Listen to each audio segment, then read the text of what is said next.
உதயநிதி கைது. ஒரு பக்கம் திமுகவினர் போராட்டம், இன்னொரு பக்கம் தவிக்கவினர் என்ன பண்ணாங்க தெரியுமா? இனிப்பு கொடுத்து கொண்டாடிட்டாங்க. உதயநிதி ஸ்டாலின் கைது செய்யப்பட்டதுக்கு பிறகு தமிழ்நாடு முழுக்க அரசியல் சூடு இன்னும் அதிகமாயிருக்கு. ஒரு பக்கம் திமுகவினர் சாலை மறியல் பண்ணி போராட்டத்துல இறங்கியிருக்காங்க.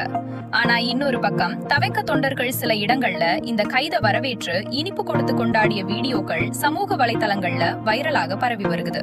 குறிப்பா தென்காசியில உதயநிதி கைதானதுக்கு ஆதரவு தெரிவிச்சு அங்கிருந்த மக்களுக்கு இனிப்பு கொடுத்ததாக தகவல்கள் வெளியாகி இருக்குது.